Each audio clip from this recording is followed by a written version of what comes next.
Welcome back to the Benjamin Dixon Morning Show. We are on the clock. Georgia Fort is out today. DJ exclusive, doing the damn thing. How you doing this morning, brother? I'm pretty good, brother. Admiring how my camera looks this morning. It looks pretty superb. I must say so. You're looking pretty clean over there, man. The greens are greening. It's giving what it's supposed to give. Greening. Right? All this green in the background, and I got on green. It's call me the Jolly Green Giant today. Good morning, y'all. Good morning to you. Good morning. Listen, our phone lines are open. I want to make sure that we get everyone a chance to join this next conversation. James, I'm glad you got your coffee already. Yes, sir. Phone lines 301-715-8592. The user ID is in the various chat rooms. You can check Facebook, YouTube, Twitter, Twitch, wherever you are. 301-715-8592. We've been calling it. I called it. Elon Musk is going to purchase Twitter, or at least that is the move. NBC is reporting that Twitter has officially accepted billionaire Elon Musk's $44 billion offer to buy the social media company and take it private. The announcement was made yesterday, April 25th. In response, the stock was halted until the news broke, but was up over 6% once trading resumed. Elon Musk said in a press statement released via NBC, quote, "Free speech is the bedrock of a functioning democracy, and Twitter is the digital town square where matters vital to the future of humanity are debated." Musk went on to say, "I also want to make Twitter better than ever by enhancing the product with new features, making the algorithm open source to increase trust, defeating the spam bots," good luck with that, "and authenticating all humans." He also sent a letter to the board of Twitter saying that they wanted to reinstate Donald Trump. So that's coming around the bend real soon. All of this is on the heels of Elon Musk getting ready to collect $23 billion in a bonus from Tesla.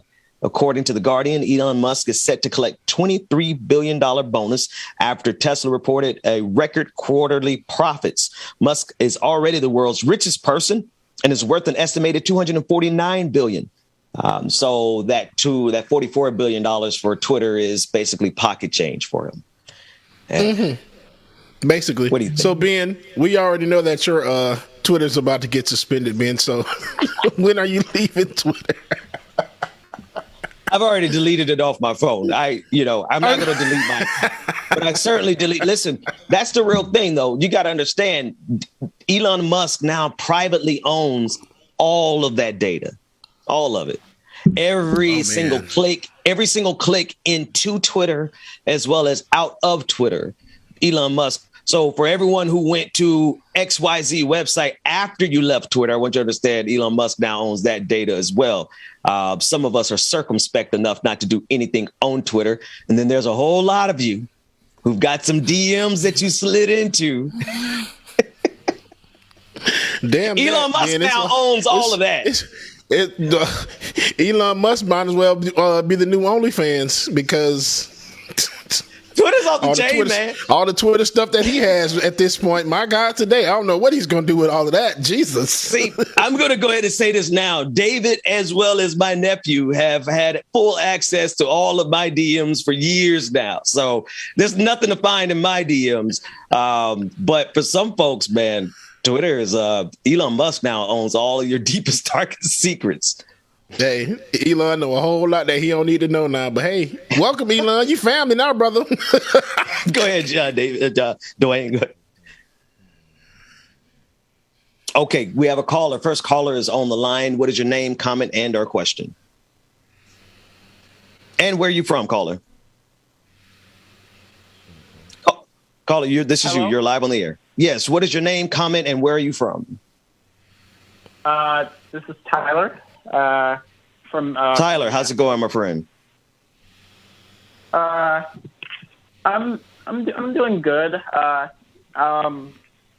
thoughts on the state of the world, not so much. I felt as much anxiety about the state of the world as I did trying to call in this morning, actually. No, hey man, you're in good company here. You're right. Your family here. What's on your mind, man? What are your thoughts about the state of the world? Well, I guess first, when it comes to Elon Musk, I don't know. I don't think this is necessarily a good thing, but also I don't know what's going to happen. Honestly, I think this is just another weird rich billionaire just acquiring stuff and just trying to like gain more and more power within the system, and it's just not really helping everyday people, even though his fanboys are going to think this will help. Right. I don't know. I'm just, but now, Bubba got me thinking about Elon and OnlyFans. I don't know how we got there. That's his next move. Thanks a lot for that, rich, James. A rich billionaire playboy philanthropist, excuse me, like Batman. So now he's going to try to own everything, except he's just not doing Batman stuff. Like now, if he comes out as Batman with the Batmobile, Elon, you my dude. Then just give me a holler and let me be Robin, and then I'm cool to go. I just need the gadgets. I just want him to do good things. Right. Like, why do you have so much money and don't do like it to end world hunger? It would have cost $6 billion. And Elon Musk got in an argument with someone from the United Nations. Tyler, thanks so much for the call, man. Got in an argument with someone from the United Nations saying, listen, if you provide me with the data and the information, I'll spend, this is Elon Musk saying, I will spend $6 billion to end world hunger. They called his bluff. He did not end world hunger. Instead, he went and bought Twitter. Now, here's the thing, James. He's talking about it's about free speech. Truth of the matter is Elon Musk really just has a real big problem with how much criticism he and others get on Twitter. Twitter is an open space. I give you that. Not anymore, but it was an open space where criticisms of the rich could go all the way to the top. I mean, anyway, we'll talk about that more. We have one more caller. Caller, you're live on the air. What is your name, comment, and or question? Yes. Hello, Benjamin. Solidarity, my fellow leftist. My name is Armando Vegas. Chef Boy Armando on Twitter out of Richmond. How are you? Doing well, man. Thanks so much for the call. Yeah, man. I'm a black activist out of Richmond. I mean, really, when it comes, I work IT and I've been a leftist my whole life. Really, when it comes to Elon Musk buying Twitter, I think it's something that's much more contextualized, right? I mean, in tech, we had a choice to decentralize everything. We had a choice to decentralize the internet. We had a choice to be able to democratize information, decentralize it. And unfortunately, we've chosen to go the way of Disney and Hulu and Netflix. And so once we've allowed all of that copyright, once we've allowed all of that property law onto a digital space where things can be replicated, no wonder we've got things like blockchain and NFTs and whatnot, which that guy is at the head of pushing. I mean, he's the guy who really set Bitcoin on the map and accepting it for his cars. But I mean, I do a lot of labor reporting, and just a few days ago on Sunday, I actually exclusively covered a backstage Q&A session between Bernie Sanders and Starbucks Workers United workers back in the green room. He, after his Amazon labor stop, he made a stop in Richmond, Virginia. Robert Costa was there, More Perfect Union, but I didn't see anything that they had covered. But I'm really concerned that, especially with this spate of union organizing going around the country and Elon Musk's quote-unquote dedication to free speech, you know, that guy, he's got a laundry list of racist complaints against him in his Nevada factory, in his California factory. And, you know, his parents made their money off of mineral mines out of South Africa, off of apartheid. That's right. So this guy, he has no sort of context of racial justice, and he's one of those people who is so empowered when it comes to quote-unquote, when it comes to the right and this quote-unquote hating on this social justice movement. It's really unfortunate that this guy is going to get his hands on really the world's best platform for news aggregation and for socialization. I think it's a crime. I think it's what it is. I think we should have been offered what Bernie Sanders calls, what Richard Wolff calls, with the right of first refusal, which are workers and users getting together and deciding, you know what, we're actually going to take over the platform and we're going to make sure that it stays small d democratic. I mean, I really hope that was the case. But I thought I might point everybody to the journalism and the work that was happening over the weekend. I really want to make sure that Richmond, Virginia gets this shout out. These are overwhelmingly black and brown. These are women. These are queer people. These are disabled people organizing against Starbucks. They have union busting tactics being implemented against them.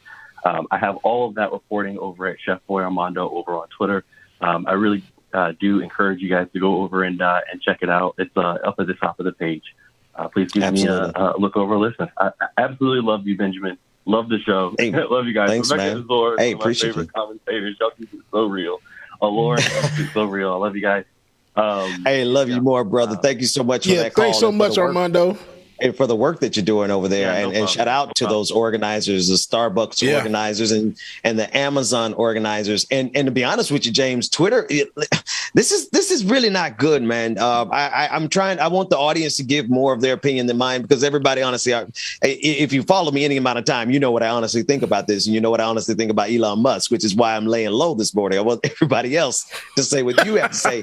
But it really is a big loss, man. It's like, you've taken the entire the main communication tool for organizing and on the internet for the last 12, 15 years, and now you've made it the plaything of a billionaire who doesn't like to get insulted online. You think he's not going to tweak that algorithm to suppress tweets like mine? They got like 100,000 likes on his head. You know, he's going to tweak that algorithm the way he wants to, because he now personally owns it. What can you do? Yeah. You know, and it's one of those things where I think it's really going to affect those people that have those blue checks. Benjamin Dixon is one of those people with the blue checks. I don't have a blue check on Twitter. I don't have a blue check on Twitter, though. But, Oh, okay, cool. So you still going to be problematic, though, Ben. My God, today. But what's going to happen is I really think it's going to affect those when you start getting those people with those high number of retweets and tweets, and especially if they're talking about something like, let's say, Black Lives Matter movement or protest or anything in that fashion. I really think he's going to shut all of that down. And that's where, to me, it becomes very problematic, because you get a lot of information from Twitter. You can find out a lot of stuff that's going on. And I think that with him doing that, and I just part of me hopes that he doesn't do that, but a part of me thinks that he's gonna Lex Luthor the hell out of Twitter. And I'm sorry to put it in comic book terms to everybody, y'all, but this the best way to do it. I mean, he's Lex Luthor with hair plugs, dead ass with hair plugs, none of the talent, just the money. I saw go ahead, Dwayne. I saw a meme yesterday or the day before, one of them days. It was like all these people complaining, talking about they leaving Twitter because a billionaire owned it, and they doing it on Facebook. How ironic. Still, I'm going to complain on every platform. I don't care who owns it.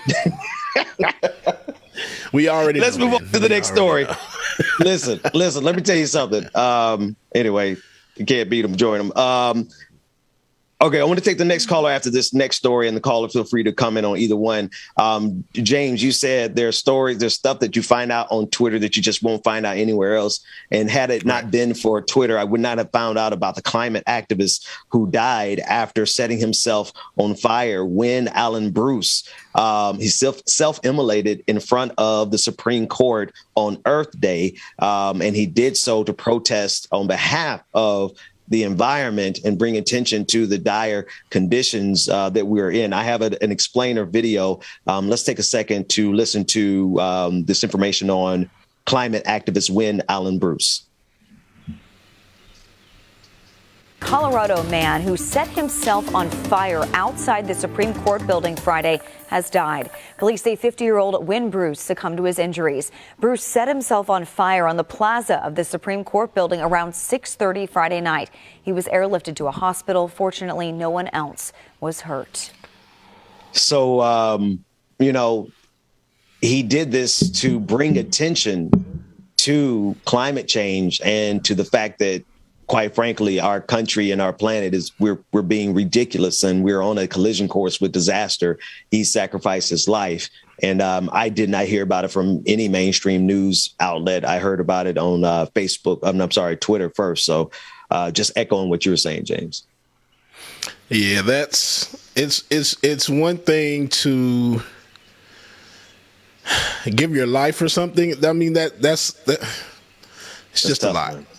Yeah. That's very tough. I think there are other ways and means and methods that we can do, because now you did this and you brought attention to it, but what happens after? We would rather you have been here to fight the fight alive than versus fight the fight not here with us. And here's the thing. Here's the tragic thing about it is I believe it was the Arab Spring that was started because of a vendor. My years are off, maybe 2011. A vendor set himself on fire to protest the harsh treatment.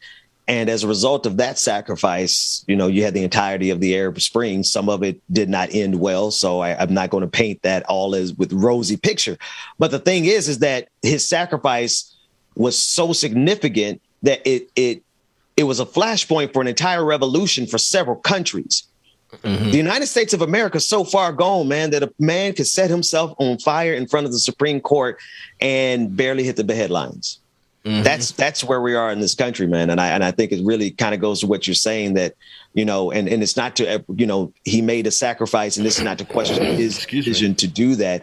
It really is to question, where are we in this country where we are so desensitized to this type of sacrifice that it barely makes the news, and you got to go on Twitter, to find out about it.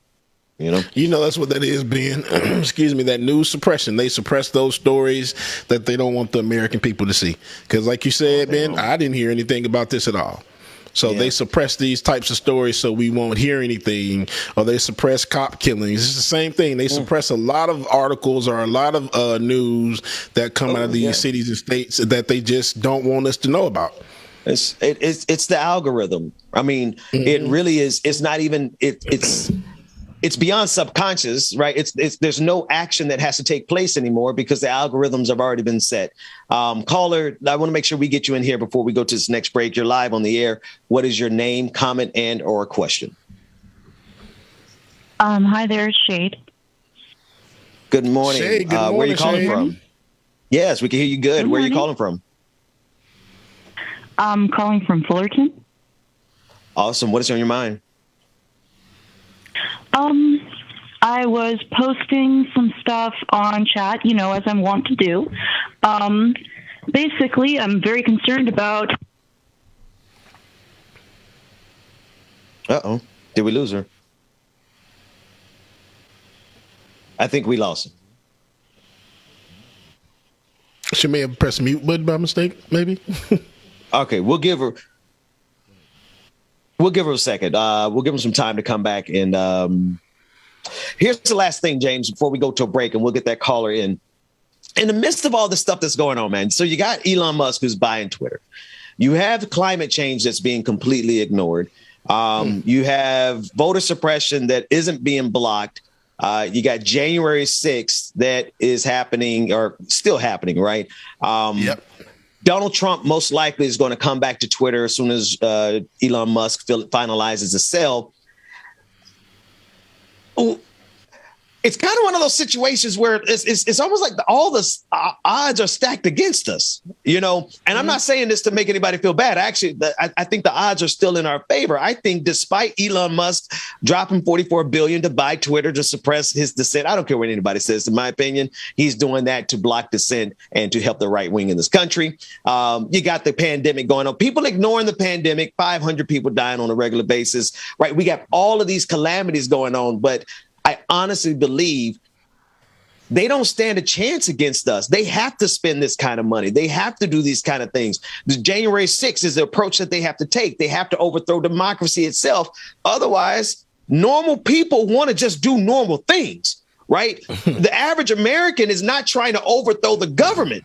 The average American is just trying to live. But yet we're living in times where we have half the government country trying to overthrow the government, the other half ignoring the pandemic, and then the billionaires buying up all of our technology. It's just kind of a crazy time to be alive, James. Well, the rest of us just sitting back like, damn, what the hell is really going on? Like, you know what? I'm just going to stay in the house. I'm staying in the house because Earth is ghetto. That song is coming back. I don't know if all right, Shake Jack, we have you back. Call, give us your comment again before we lose you. Sure. I was just saying that Elon Musk buying Twitter is basically a distraction from the fact that we're moving toward a fascist theocracy. We have a candidate for Secretary of State for California. They don't want to run her necessarily for the Republican Party, but she is going to get through because she's the evangelical favorite. She's a Seven Mountains Dominionist, and she's another one of these people who is actually advocating for stochastic terrorism against witches and Satanists. And you can think what you want about my religion, and I can think what I want about anybody else's. That's right. But at the same time, I would defend anybody else's right to believe what they want. Absolutely. Absolutely. I don't want to interrupt you. I want to make sure you get your thoughts out before we say anything. She says that she ran because her son saw Jesus in her closet, for starters. She also started making this. No, I'm not kidding. She also started making this allegation that witches sexually abused her when she was a small child in daycare. Wow. And that's this is a candidate for Secretary of State in California. Wow. Yes. And the thing is, here's what Secretary of State does, besides apparently pushing theocratic rhetoric.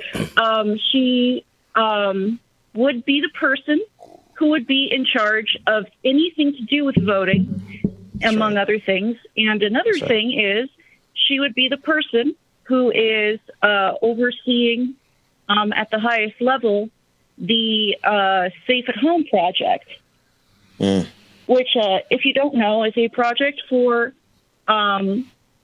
domestic violence survivors, victims of or witnesses of violent crime.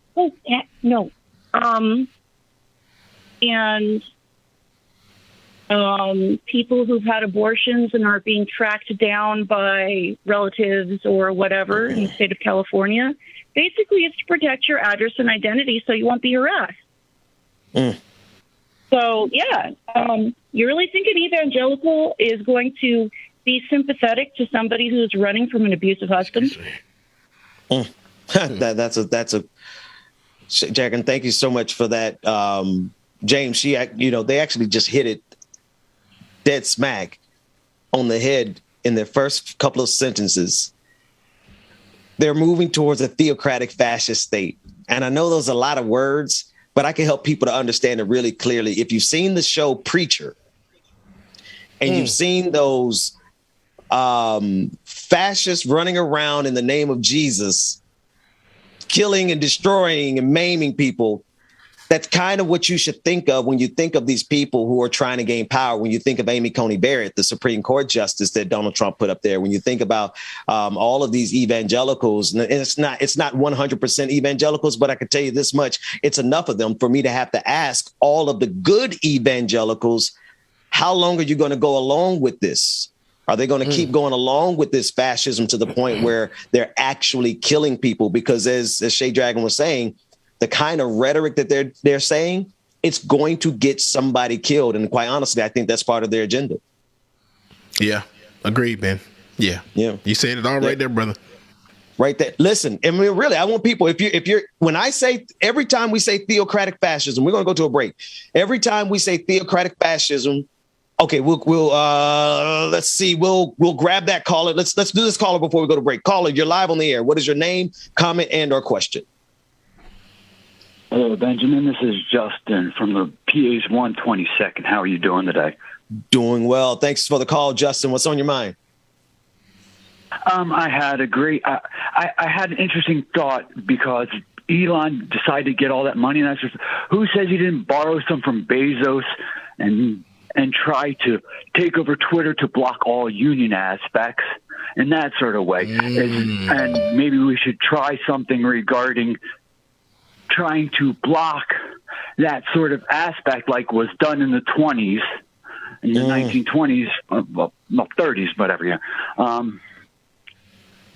That's one of my points regarding that aspect.